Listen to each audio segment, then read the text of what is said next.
Bonjour et bienvenue dans Faut pas croire. Être doux, parier sur la clémence, choisir la non-violence. Et si c'était ça la meilleure réponse à l'âpreté de l'ère du temps? Et si se mettre à nu, s'offrir sans défense à la face du monde était le meilleur cadeau pour faire la paix?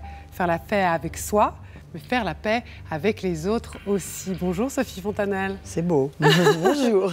Merci beaucoup d'être avec nous. Vous publiez votre 17e livre qui s'intitule Capitale de la douceur, qui est paru aux éditions Segers. Vous êtes journaliste, vous êtes critique de mode, vous êtes éditorialiste, vous êtes aussi une influenceuse sur les réseaux sociaux. Je sais que vous aimez pas ce mot, on va en reparler. Mais en tout cas, Sophie Fontanelle, ce 17e livre, Capitale de la douceur, je lis sur la 4e de couverture, cette question-là qui m'a fait assez froid dans le dos la première fois que je l'ai lu. La douceur a-t-elle encore sa place dans notre monde? Alors, Sophie Fontanelle, est-ce que oui ou non, la douceur a encore sa place? La réponse est oui, mais c'est quand même une bonne question, reconnaissez, parce qu'on ne nous en parle presque plus. C'est comme si la douceur était l'outil des lâches, en fait, et qu'il fallait se battre tout le temps. La douceur est une bonne façon de se battre, différente. Et ça, cette certitude que la douceur avait encore sa place, elle vous est tombée dessus ou c'est le résultat d'un long processus? Il y a une phrase au début du livre qui est « Un être de plus en plus doux, dans un monde de plus en plus violent. Même avant d'arriver ici, je pensais, c'est ce que je deviens. » Et cette phrase, elle a décidé de tout le livre. Parce que c'est ça, en fait. Je le disais au taxi en arrivant, il me demandait de quoi ça parle votre livre. Je disais, ben voilà, je suis de plus en plus douce, dans ce monde de plus en plus violent. Il m'a dit, c'est comme moi. Parce que vous savez quoi? C'est comme tout le monde, en fait.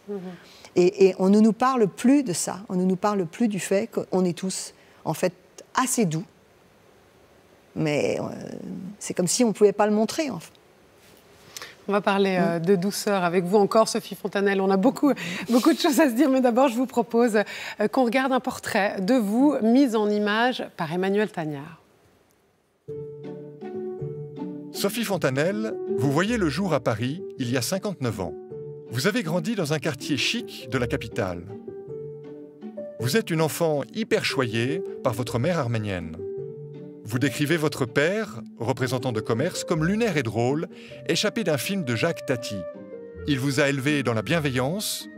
Vous lui rendez hommage dans votre premier livre Sacré Paul, qui remporte le prix du premier roman en 1995. Il règne une atmosphère joyeuse et cultivée dans votre tribu familiale. Votre grand-mère, qui échappe au génocide arménien en 1915, vous apprendra l'élégance et vous transmettra son goût pour la mode. Après 4 ans de linguistique à la Sorbonne, vous devenez journaliste de presse écrite. Sophie Fontanelle, quelle était la marque de votre scooter hybride? C'est un zip de Piaggio. Chroniqueuse pendant 4 ans sur Canal, pour Nulle part ailleurs, vous écrivez ensuite les dialogues des Guignols. Bourreau de travail, vous avez déjà publié 17 livres. Vous êtes une touche-à-tout très présente sur Instagram, avec plus de 260 000 personnes qui vous suivent tous les jours sur les réseaux sociaux. Aujourd'hui, on vous lit dans le Nouvel Obs, mais vous avez été critique de mode pendant 15 ans pour le magazine Elle, dont vous deviendrez brièvement directrice de mode.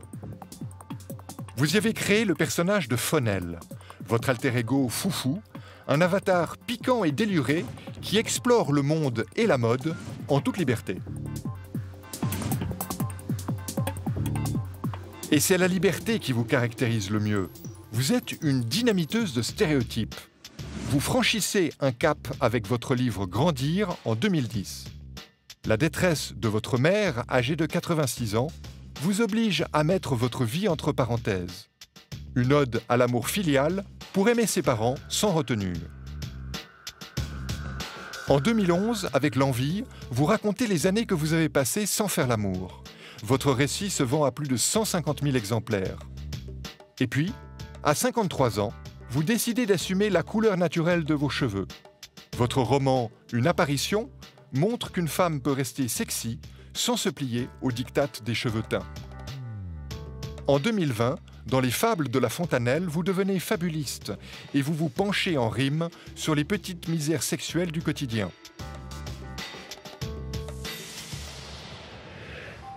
Ça commençait adolescent, il se faisait du mauvais sang, dans les saunas, les vestiaires, le long des zones côtières, Sur Internet, où qu'il alla, il subissait de sacrés chocs en voyant ces gros tralala que les hommes ont dans leurs frocs.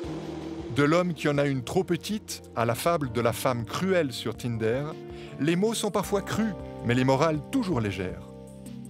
Elle a rameuté des copines qui sont assises non loin d'elle et pouffent de rire en sourdine pendant qu'elle se fait cruelle et joue à un jeu inhumain. Porc et truie ont des points communs.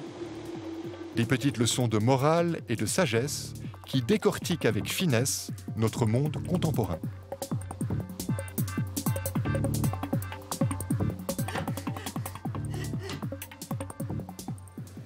Alors, Sophie Fontanelle, il vous a plu ce portrait de vous, il est correct? En fait, il me fascine parce qu'il montre à quel point c'est le bordel. C'est-à-dire, je suis tout ça à la fois. Et en même temps que quelqu'un qui écrit très sérieusement. Donc, c'est un éclectisme absolu. Une liberté, maintenant on me dit vous êtes libre, c'est vrai, il y a une liberté absolue, mais j'ai jamais voulu, on dit pas entrer dans des cases, mais c'est pas entrer dans des cases, c'est plus fort que ça. Il n'y a aucun mot, jamais, je voulais jamais qu'aucun mot me définisse. Quand on me disait célibataire, je me disais mais pourquoi on me dit ça?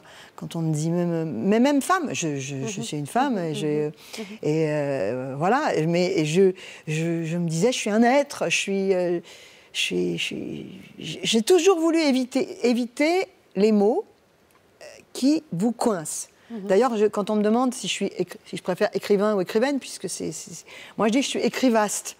Voilà. Parce que ça ouvre. Voilà, je pense qu'on a besoin surtout en France, il y a tellement de classifications. C'est horrible. Vous savez, Etel Adnan, cette femme peintre libanaise qui vient de décéder, cette femme, elle était peintre, elle était poétesse. Ben, elle a eu du mal à être reconnue dans les deux disciplines, parce que c'est la malédiction de la classification. On aime classifier. Un mot comme celui de la douceur, Sophie Fontanelle, c'est aussi un mot qui ouvre, qui permet beaucoup de choses. Le mot douceur, il y a des gens qui détestent. Moi, quand j'écrivais mon livre et que je disais j'écris sur la douceur, les gens me disaient non, attends, la douceur, tu vois, soyons sérieux, quoi. Il y a des gens pour qui être doux, c'est pas le moment. On sera doux quand on aura gagné. On sera doux quand tout le monde sera mort. Voilà. Et quand les méchants auront été tués. Moi, j'ai toujours eu j'ai été confrontée à la violence, j'ai été confrontée à l'horreur, d'ailleurs, dans ma vie, et j'ai toujours pensé que punir, c'est une chose, c'est nécessaire.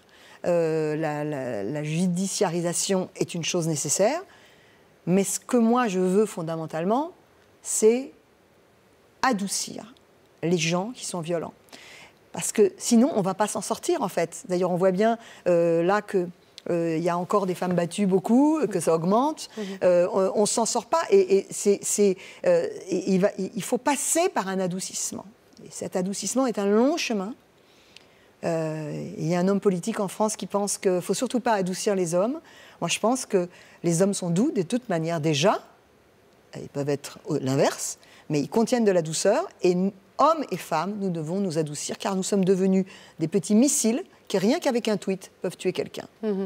Dans votre livre, Sophie Fontanelle, il s'ouvre comme ça, vous est sur une île en Méditerranée, une île sur laquelle vous êtes nue, où tout le monde autour de vous est nu, parce que c'est un endroit naturiste, une portion de cette île est naturiste, et cette douceur-là, elle vous tombe dessus à ce moment-là. Pourquoi? Qu'est-ce qui s'est passé? Qu'est-ce qui s'est passé à ce moment-là?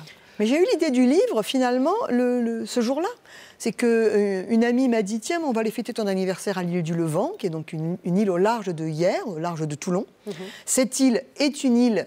Je savais que les gens... il y avait des gens nus, mais je ne savais pas la proportion, à quel endroit. Et quand je suis arrivée sur le port, l'ami qui m'accueillait, qui s'appelle Jean-Pierre Blanc, qui dirige le festival de Hyères. Et il était nu avec son paréo au-dessus de sa tête, comme ça, et un grand bouquet de fleurs dans les mains, mais qui ne cachait pas... voyez, enfin, on voyait tout. Et moi, j'ai dit à mon ami, ça ne va pas être possible. Mais une fois que vous y êtes, que de toute manière, tout le monde est tellement détendu, bah, je me suis mise nue.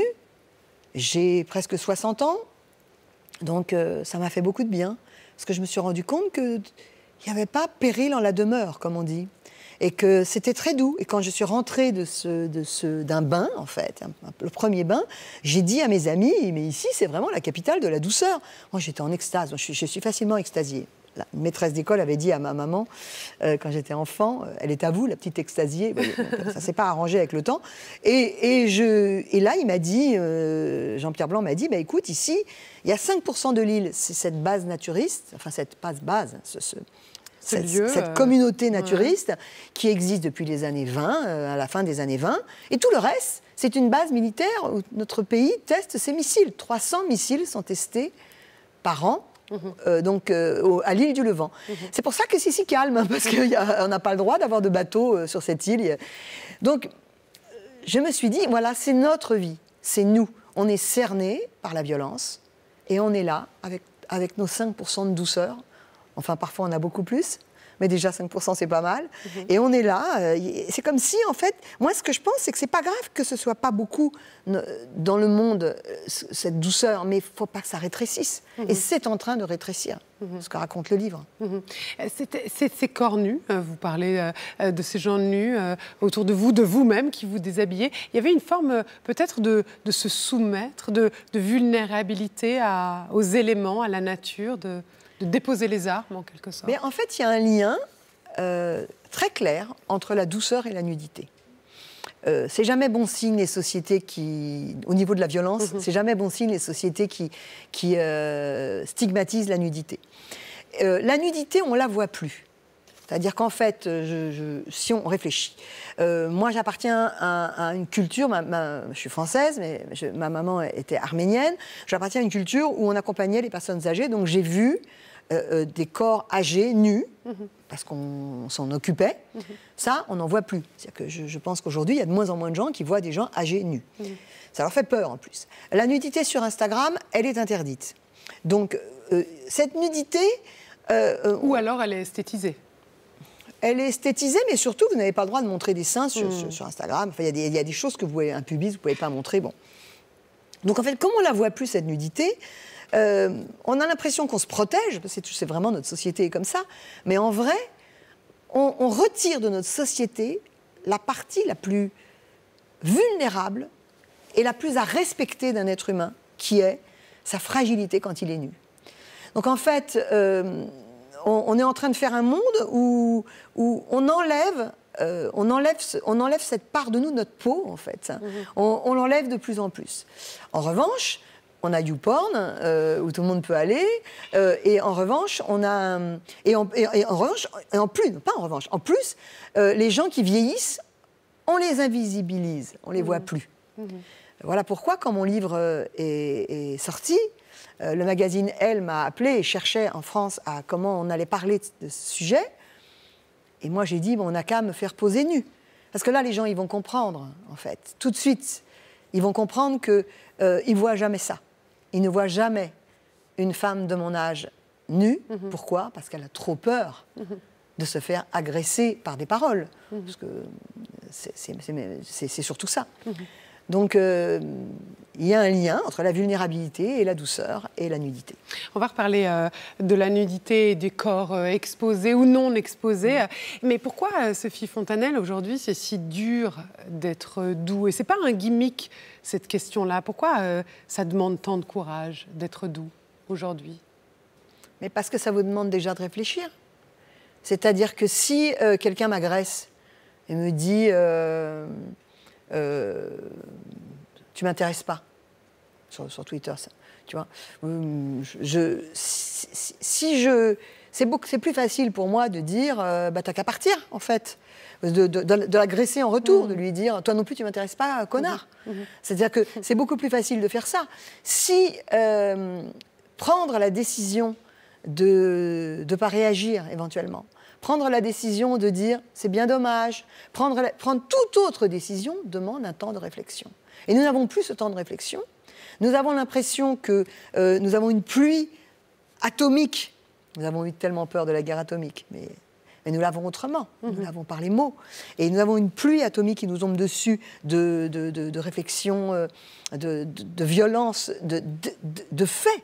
Je ne sais pas, là, il n'y a pas longtemps, je voyais ce qui se passait au Soudan. Alors, on ne réagit même plus. En fait, Et on se dit, il faudrait peut-être réagir. Enfin, et alors, on met des pray for Sudan. Enfin, on met des... Mais en fait, on est démunis. On est démunis, on est cernés par cette violence. Et en revanche, la représentation de la douceur humaine, nous ne l'avons pas. Nous ne l'avons plus. Elle n'apparaît presque pas. Elle apparaît dans une chanson de temps en temps. Mais même les films ne font plus état de la douceur. Tout est très, très violent. On dirait que tout ce qui est primé aujourd'hui, c'est ce qui est le plus violent. Parce qu'on a l'impression que nous avons une responsabilité de voir que le monde est horrible. Mais pour moi, et c'est ce que je dis dans ce livre, nous avons une responsabilité de voir que le monde, il n'est pas que ça. Et que c'est nous aussi qui le faisons autrement. Dans le livre, vous évoquez, vous utilisez à plusieurs reprises le mot de non-violence. Et vous avez eu, vous le rapprochez, ce mot, de la figure de votre père. Vous avez eu devant vos yeux, vous avez grandi avec un être doux. Ça a été un modèle à suivre? Bien sûr, parce que mon père était si doux que dans sa famille, on pensait qu'il était idiot. Ça fait souvent ça quand on est vraiment très gentil. C'était vraiment... Un jour, quelqu'un s'est moqué de lui. J'en étais humiliée, je le raconte dans le livre. Et lui, il m'a dit comme ça, il m'a dit « Tant pis pour ceux qui me grugent ». C'est-à-dire que c'était un homme qui n'avait rien à prouver, en fait. Un homme très, très simple, humble, pas très cultivé.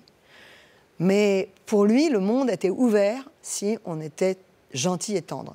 Pourtant, cet homme, il a fait la Deuxième Guerre mondiale, il s'est retrouvé prisonnier, il n'a pas vu sa famille pendant 5 ans, il a eu la tuberculose dans 5 ans de prisonnier. C'est-à-dire que vraiment, il a dégusté, comme on dit. Il a vraiment dégusté, ça n'a pas été facile. Sa mère l'avait abandonné. Il n'y avait pas une once de violence chez cet homme. Il était profondément violent et alors, il était tombé amoureux de Gandhi. Parce qu'il avait l'impression que c'était sans rien en connaître. Ouais. Voilà, et il m'a toujours dit que... mais pour tout, en fait, que je ne pouvais pas réagir de manière violente. Donc effectivement, moi j'ai presque une injonction, si je puis dire. C'est-à-dire que si, par exemple, j'avais un petit ami qui me quittait, quand j'étais adolescente, il disait, tu peux obliger personne à t'aimer. Tu vois, attends, un jour ce sera peut-être ton ami, ce garçon. Donc c'est déconcertant quand on est adolescente et adolescente d'avoir quelqu'un qui désamorce tout. Et en même temps, cette douceur, prôner la douceur, c'est pas l'ignorance, c'est pas ignorer l'état du monde. Ça, vous le dites dans le livre. Vous montrez aussi, vous rappelez aussi que cette île où tout le monde est nu, et finalement c'est 5% de l'île et le reste, les 95%, les 95%, c'est l'armée. Comme le monde entier peut être dur et en soi, on peut trouver cette invincible été. Oui, le fameux invincible été de Camus. Vous savez que vous prononcez le mot armée. Et c'est très intéressant parce que l'armée, les militaires, parce que pour écrire ce livre, j'ai parlé avec des militaires. Les militaires, ils veulent la paix. Évidemment, vous avez des belliqueux, vous avez des gens, mais dans leur fonction, c'est d'avoir la paix. Ils ne sont jamais plus contents que quand ils ont obtenu la paix. Mais ça, c'est ce qu'ils veulent. Mais un missile, ça ne fait pas ça. Un missile, ça ne veut pas la paix. Un missile, ça l'obtient peut-être à un moment donné. Mais il y a des gens qui ont intérêt à vendre des armes. Il y a des gens qui ont intérêt à ce que des militaires se battent. Et dans mon livre, il y a un militaire que j'ai rencontré au Festival de Hier, figurez-vous, parce qu'il essayait de se reconvertir dans la mode. Le Festival de Hier, qui est un festival de mode en France. Un festival de mode. Il essayait de se reconvertir dans la mode, parce qu'il était entré tout jeune par la base dans l'armée, et il était pilote de chasse. Et j'ai appris par lui que quand on est pilote de chasse, on vous envoie dans des missions, et on vous dit ce que vous avez à détruire. Par exemple, un pont. Mais on ne vous dit pas le reste, vous ne savez rien. Et ensuite, on vous met dans un hôtel pour que vous puissiez vous reposer. Mais vous devenez fou, en fait. Parce que vous savez bien que vous participez à un immense marché des armes. Vous savez bien que vous participez à une immense violence. Et comment faire? Comment faire pour vivre quand on est pris là-dedans? Donc c'est pour ça que j'ai voulu en faire un héros du livre qui passe du côté militaire au côté non violent. L'héroïne du livre, c'est aussi vous, Sophie Fontanelle, parce que vous le dites. D'ailleurs, le titre de votre livre, Capitale de la douceur, est tiré d'un vers, d'un livre, Capitale de la douleur, avec un L, de Paul Éluard. Entre un L et un C, il y a juste tout un monde. Et vous parlez de vous, vous racontez, vous dévoilez, et vous dites finalement que au moment où vous sentez cette douceur autour de vous, ces corps nus, l'horreur remonte, se rappelle à votre souvenir. Et vous racontez ce viol que vous avez subi quand vous étiez adolescente, toute jeune, 15, 16 ans. Pourquoi c'est remonté à ce moment-là? La douleur n'efface rien? La douceur, pardon, n'efface rien? Pourquoi c'est remonté? J'avais dans un podcast, ça s'appelle La Poudre, j'en avais parlé parce que Lorraine Bastide, qui s'occupe de ce podcast, elle savait mon histoire, donc elle avait voulu me la faire raconter. Mais j'avais omis certains aspects de ce viol. C'est remonté parce que quand je me suis retrouvée devant cet univers si doux, on allait se baigner, comme ça on vivait nus pendant quelques jours, là, je me suis dit pourquoi ça me fait tant quelque chose d'être en paix, nue. Pourquoi à moi ça me fait ça? Et tout d'un coup, je me suis dit, mais j'ai écrit L'Envie, tout à l'heure on en parlait dans le... Pourquoi mon rapport à la sexualité a toujours été... Pourquoi j'ai tant demandé de douceur sans parfois réussir à l'obtenir? Peut-être je demandais mal d'ailleurs, cette douceur. Maintenant, j'ai beaucoup changé. Mais en fait, m'est venu en pleine gueule, comme on dit, qu'il y a eu un problème. Et il y a eu un problème, c'est que quand j'étais adolescente, parce que justement j'étais dans une famille où il y avait tant de... On était tellement doux, en fait. Ben moi, j'ai suivi un garçon. Et puis ce garçon, à un moment donné, je l'ai suivi dans une chambre d'hôtel, à 15 ans. Puis à un moment donné, j'ai vu ce qui se passait. Il s'est déshabillé, j'ai vu, je me suis dit, bon... J'ai trouvé ça pas du tout laid, mais j'ai voulu m'arrêter. Parce que j'étais vierge, en fait. Et là, le garçon n'a pas voulu s'arrêter. Son argument, je le voyais, son argument, c'était qu'on ne pouvait pas le laisser comme ça. Moi, j'y connaissais rien. Je n'avais jamais vu un garçon nu, jamais vu un garçon en érection. 15 ans. J'avais 15 ans. Et alors, il a dit qu'il avait une solution, parce que moi, j'ai dit, je suis vierge, et il a pratiqué une sodomie extrêmement violente qui m'a mutilée, en fait. Ça, comment voulez-vous le raconter? C'est-à-dire que déjà, à moi-même, je ne le racontais pas. Moi, j'ai dû en parler à mes parents parce que je ne guérissais pas, parce que c'était grave. Et j'ai mis des années à comprendre qu'on m'avait causé cette violence. C'est sur cette île que je me suis dit, mais là, parce que je suis au calme, parce que personne ne va me faire du mal, je vais aller regarder ce qui s'est passé ce jour-là.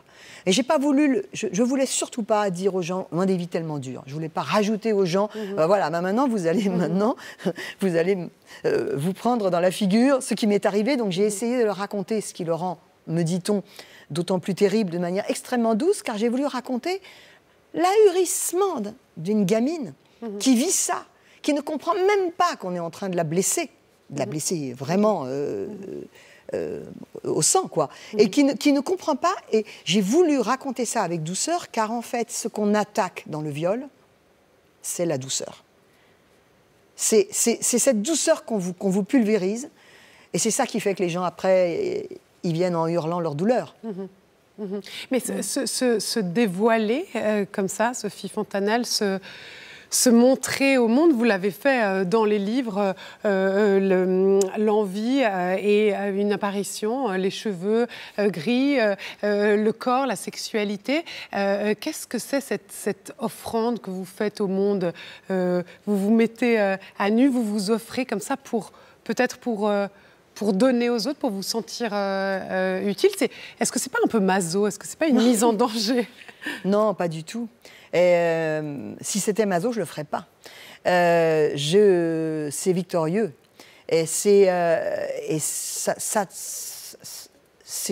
n'ai pu le faire que quand j'ai eu suffisamment de bravoure en moi pour le faire. C'est qu'en fait, on dit la parole est libérée.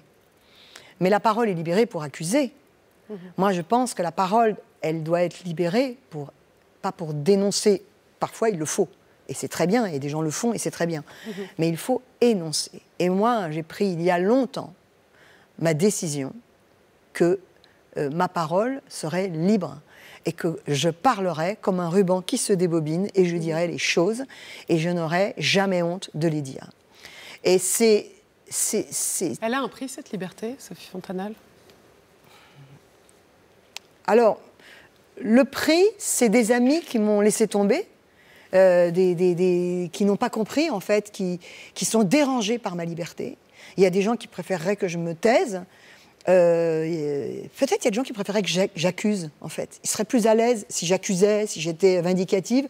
Mais moi, je dis, je ne veux pas que des têtes tombent autour de moi. Ce que je veux, c'est que les jeunes filles, les jeunes garçons, ça travaille dans leur tête et qui se disent, mais en fait, elle a raison, on vaut mieux que ça, elle a raison, on n'est pas digne d'un certain comportement. Et donc je ne travaille pas, si vous voulez, le prix que j'ai à payer, c'est qu'il y a des vieux croutons qui se disent mais qu'est-ce qu'elle vient nous raconter ça? Mais je sais très bien que ce n'est pas à ces gens-là que je m'adresse. Je m'adresse à une jeunesse qui sait très bien, elle le sait parfaitement, je les vois dans la rue, ils me parlent, ils m'écrivent. Je m'adresse à ceux qui vont pouvoir changer les choses et qui sont persuadés qu'ils vont les changer avec les poings, mais ils ne vont pas les changer avec les poings. Ils vont les changer. C'est très bien les poings. Ils vont faire des choses avec leurs poings. Il va falloir à un moment donné qu'ils ouvrent et qu'ils soient avec les paumes de leurs mains. Et ça, c'est très important. Et on voit bien avec les histoires de harcèlement qu'il va falloir désarmer tout le monde. Sophie Fontanelle, vous, vos modèles, vous êtes peut-être aujourd'hui un modèle de douceur dans un monde de brut. Vos modèles, à vous, qui ont-ils été? Mais justement, j'en ai pas beaucoup eu.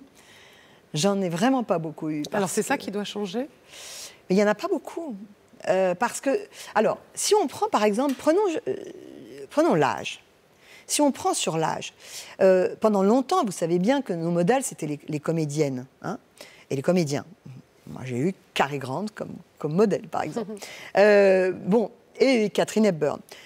Mais aujourd'hui, les comédiennes sur l'âge, les pauvres, elles sont tellement dans un monde où on ne peut pas vieillir qu'on a du mal à les considérer comme des modèles. Parce qu'on voit bien qu'il y a un aveu de faiblesse qui nous dérange. On voit bien qu'à un moment donné, ces visages, ils sont trop trafiqués. Donc, déjà, je trouve qu'on n'a plus ça. Les vedettes, les gens qui étaient les vedettes d'hier, sont devenus des gens tellement terrorisés par la vieillesse, comme si c'était un précipice, que ça nous fait peur, en fait. On n'a plus envie de les avoir comme modèles. Donc, on est paumé. Et on a besoin de trouver de nouveaux rôles modèles. Et il n'y en a pas beaucoup. Une fois qu'on a dit Kamala Harris, on s'arrête. Je ne sais pas, moi j'en ai pas. J'avais cette Ethel Adnan, cette femme, voilà, elle est morte très âgée. Elle me plaisait parce qu'elle était restée joyeuse et militante. Elle avait presque 100 ans. Merci. Merci beaucoup, Sophie Fontanelle. Merci d'être venue sur ce plateau. Quant à vous, si vous voulez réagir à cette émission, vous pouvez le faire sur nos réseaux sociaux ou à l'adresse fautpascroire@rts.ch.